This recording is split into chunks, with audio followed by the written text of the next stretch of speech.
क्या माँ बाप के कर्मों की सजा उनकी संतान को भुगतनी पड़ती है? एक पिता अपने बेटे को गोद में लेकर मंदिर की सीढ़ियों पर बैठा था। उसकी आंखों में आंसू थे और होठों पर एक अजीब सा सवाल, वो सवाल जो शायद हर उस इंसान के मन में उठता है जिसने जीवन में अकारण कष्ट देखा हो। उसका बेटा जन्म से ही एक गंभीर बीमारी से पीड़ित था। डॉक्टरों ने कहा था कि यह आनुवंशिक है, लेकिन वो पिता कुछ और ही सोच रहा था। वह सोच रहा था, क्या मेरे अपने किए गए पापों की सजा मेरे निर्दोष बच्चे को मिल रही है? क्या मेरे युवावस्था के गलत फैसलों का खामियाजा मेरी संतान भुगत रही है? उस मंदिर में बैठे एक बुजुर्ग साधु ने उसकी व्यथा सुनी। साधु मुस्कुराया, लेकिन उसकी मुस्कान में करुणा थी, व्यंग नहीं। उसने कहा, बेटा, तुम्हारा सवाल नया नहीं है। यह सवाल उतना ही पुराना है जितनी पुरानी मानव सभ्यता। लेकिन क्या तुम जानते हो कि इस सवाल का जवाब खोजने में कई महान आत्माओं ने अपना पूरा जीवन लगा दिया? परमहंस योगानंद जी ने इसी सवाल का जवाब खोजने के लिए पूर्व और पश्चिम की आध्यात्मिक परंपराओं का गहन अध्ययन किया। वो पिता चौंका। उसे लगा कि शायद आज उसे अपने सवाल का जवाब मिल जाएगा, लेकिन साधु ने तुरंत कोई जवाब नहीं दिया। उसने सिर्फ इतना कहा, जवाब सरल नहीं है बेटा, यह न तो पूरी तरह हां है न पूरी तरह नहीं। सच्चाई इन दोनों के बीच में कहीं छुपी है, और वह सच्चाई इतनी गहरी है कि उसे समझने के लिए तुम्हें कर्म के नियम, पुनर्जन्म के सिद्धांत और सबसे महत्वपूर्ण आत्मा की स्वतंत्रता को समझना होगा। लेकिन रुकिए दोस्तों, आपके लिए इतनी मेहनत की है इस वीडियो को बनाने में, तो बदले में आप भी इस मेहनत का फल यानी वीडियो को लाइक कर दीजिए। दोस्तों, वीडियो को लाइक करके चैनल को सब्सक्राइब जरूर कीजिए और साथ ही कमेंट में थैंक्स यूनिवर्स जरूर लिखना, ताकि ब्रह्मांड आपकी इच्छा को सुने और उसे जल्दी पूरा कर दे। चलिए वीडियो में आगे बढ़ते हैं। परमहंस योगानंद जी, जिन्होंने भारतीय योग विद्या को पश्चिम में पहुंचाया और ऑटोबायोग्राफी ONF अ योगी जैसी कालजयी रचना लिखी, उन्होंने इस जटिल प्रश्न पर बहुत गहराई से विचार किया। उनके विचार न केवल वैदिक ज्ञान पर आधारित थे, बल्कि उन्होंने इसे वैज्ञानिक तर्क और व्यावहारिक अनुभवों से भी जोड़ा। आइए हम उनके विचारों की गहराई में उतरें और इस सनातन प्रश्न का उत्तर खोजने का प्रयास करें। योगानंद जी का मानना था कि ब्रह्मांड में कुछ भी अकारण नहीं होता। हर घटना, हर परिस्थिति, हर जन्म के पीछे कर्म का नियम काम करता है। लेकिन यह नियम उतना सरल नहीं है जितना हम सोचते हैं। जब हम कहते हैं कि माँ बाप के कर्मों की सजा उनकी संतान को भुगतनी पड़ जाती है, तो हम वास्तव में कर्म के बहुत ही सतही पहलू को देख रहे होते हैं। योगानंद जी ने अपनी शिक्षाओं में बताया कि हर आत्मा अपने कर्मों के लिए स्वयं जिम्मेदार है। यह आध्यात्मिक स्वतंत्रता का सबसे बुनियादी सिद्धांत है। अगर किसी और के कर्मों की सजा हमें मिलनी होती तो यह ईश्वरीय न्याय के विरुद्ध होता। लेकिन फिर यह कैसे समझाया जाए कि कुछ बच्चे कष्टपूर्ण परिवारों में जन्म लेते हैं?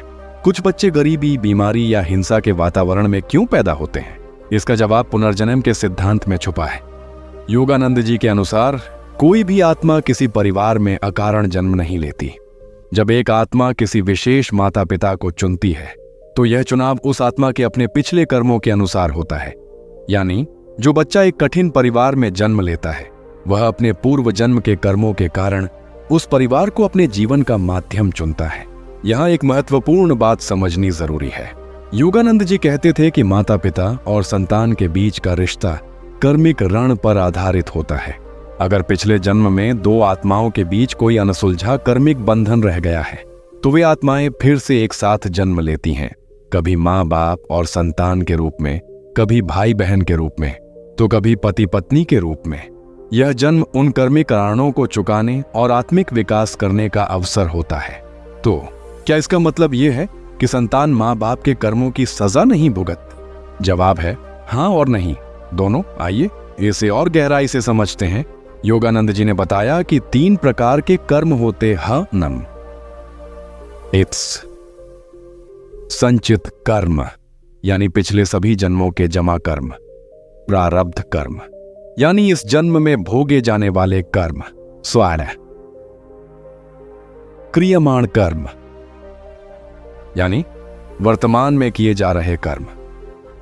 एक बच्चा जब किसी परिवार में जन्म लेता है, तो वह अपने प्रारब्ध कर्म के अनुसार उस परिवार के वातावरण को अनुभव करता है। अगर माता पिता नकारात्मक कर्म कर रहे हैं और बच्चा उस वातावरण में कष्ट भोग रहा है, तो यह बच्चे के अपने पूर्व जन्म के कर्मों का फल है कि उसने ऐसे माता पिता को चुना। लेकिन यह महत्वपूर्ण बात यह है कि बच्चा सिर्फ तब अपने पिछले कर्मों का फल भोग रहा है, माता पिता के कर्मों का नहीं। माता पिता सिर्फ एक माध्यम है जिसके द्वारा उस बच्चे का प्रारब्ध प्रकट हो रहा है। योगानंद जी एक बहुत सुंदर उदाहरण देते थे। मान लीजिए एक बगीचा है, एक माली ने उस बगीचे में फूलों के बीज बोए, लेकिन साथ ही कुछ खरपतवार के बीज भी बो दिए। अब जब बगीचा बढ़ेगा तो उसमें फूल भी होंगे और खरपतवार भी। माली के बच्चे को जब वह बगीचा विरासत में मिलेगा तो उसे फूलों का आनंद भी मिलेगा और खरपतवार से जूझना भी पड़ रहेगा। लेकिन क्या यह बच्चे की सजा है? नहीं, यह सिर्फ उस बगीचे की स्थिति है जो उसे मिली है। अब यह बच्चे की अपनी जिम्मेदारी है कि वह उस खरपतवार को हटाए और बगीचे को और सुंदर बनाए या फिर उसे उजड़ने दे। यह उदाहरण बहुत गहरी सच्चाई बयान करता है। हाँ, माता पिता के कर्मों का प्रभाव संतान के जीवन पर पड़ी डचता है। उनके द्वारा बनाए गए वातावरण, उनके संस्कार, उनकी आर्थिक स्थिति, उनके संबंध, यह सब संतान को प्रभावित करते हैं। लेकिन यह सजा नहीं है, यह सिर्फ परिस्थितियां हैं। संतान की आत्मा ने अपने पिछले कर्मों के अनुसार इन परिस्थितियों को आमंत्रित किया है। और सबसे महत्वपूर्ण बात, संतान के पास अपनी स्वतंत्र इच्छा है, अपने कर्म करने की शक्ति है जिससे वह इन परिस्थितियों को बदल सकती है। यही आत्मा की वास्तविक स्वतंत्रता है। योगानंद जी बहुत जोर देकर कहते थे कि हर इंसान के पास 3 महान शक्तियां हैं: स्वतंत्र इच्छा, विवेक और आध्यात्मिक प्रयास। इन 3 शक्तियों से कोई भी इंसान अपने प्रारब्ध को बदल सकता है। भले ही आप किसी कष्टपूर्ण परिवार में पैदा हुए हों, भले ही आपके माता पिता ने गलत कर्म किए हों, आप अपने वर्तमान कर्मों से अपना भविष्य बदल सकते हैं। योगानंद जी ने अपने जीवन में इसका सबसे बड़ा उदाहरण स्वयं दिया। उनके परिवार में आध्यात्मिकता थी, लेकिन उन्होंने अपनी आध्यात्मिक यात्रा स्वयं चुनी।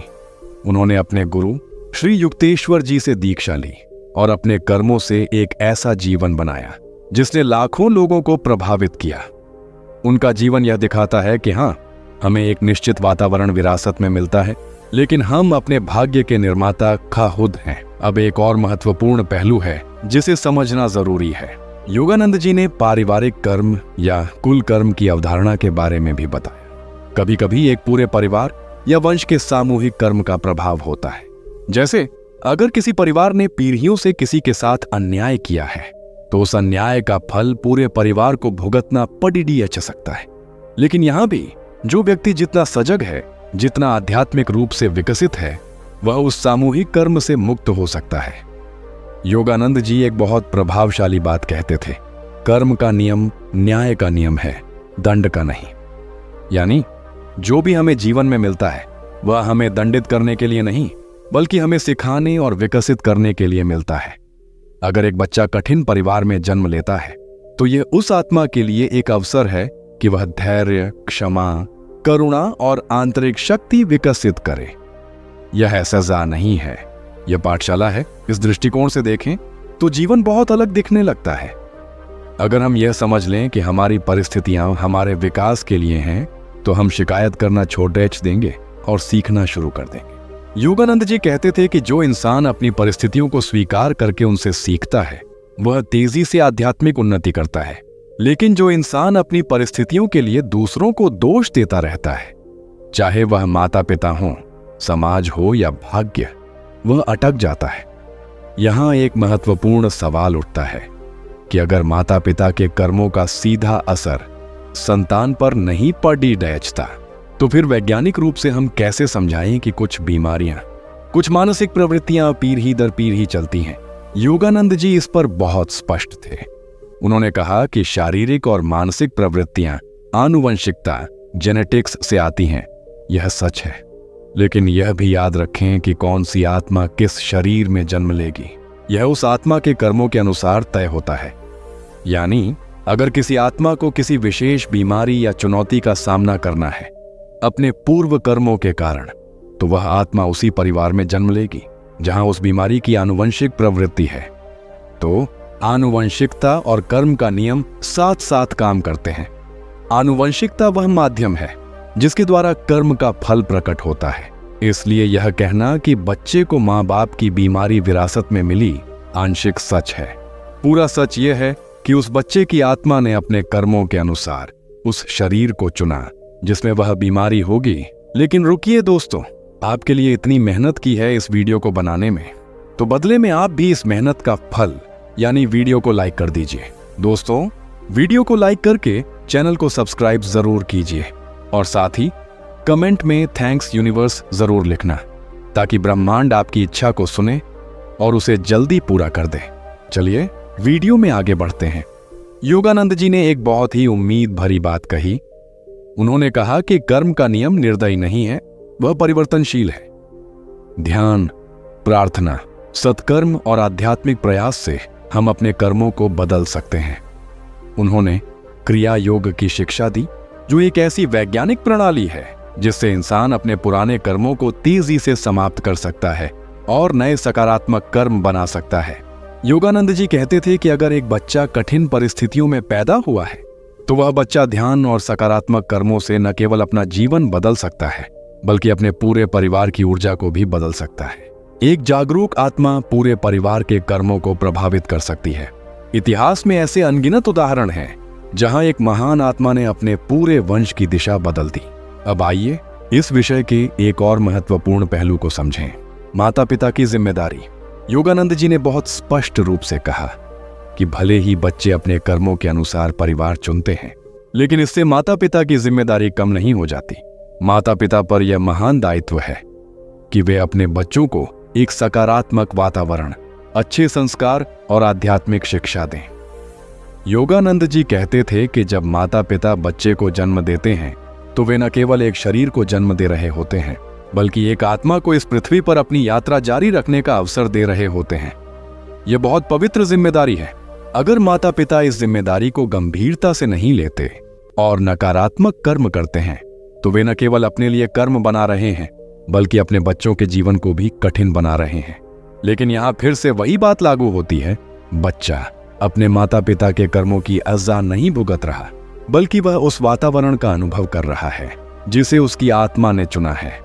और उस बच्चे के पास हमेशा विकल्प है कि वह उस नकारात्मकता से सीखे और एक बेहतर इंसान बने, या फिर उसी नकारात्मकता को आगे बढ़ाए।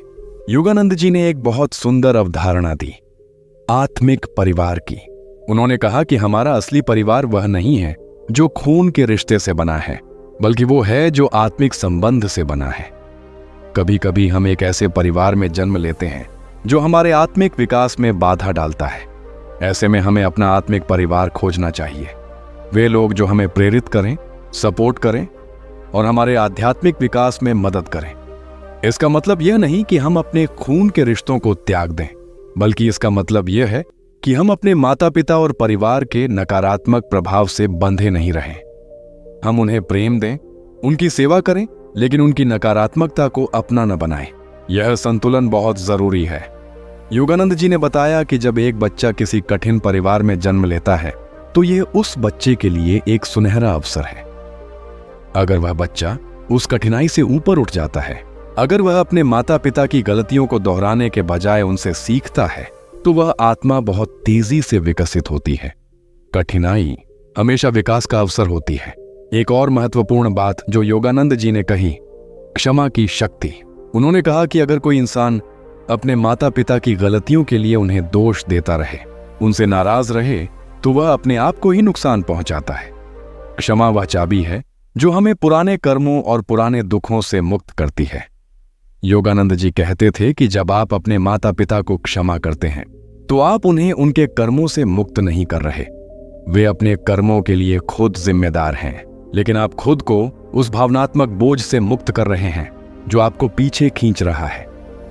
क्षमा आपकी खुद की मुक्ति के लिए है। अब एक बहुत ही व्यावहारिक सवाल, अगर माता पिता जानबूझकर बुरे कर्म कर रहे हैं, अगर वे हिंसक हैं, व्यसनी हैं या अपराधी हैं, तो संतान को क्या करना चाहिए?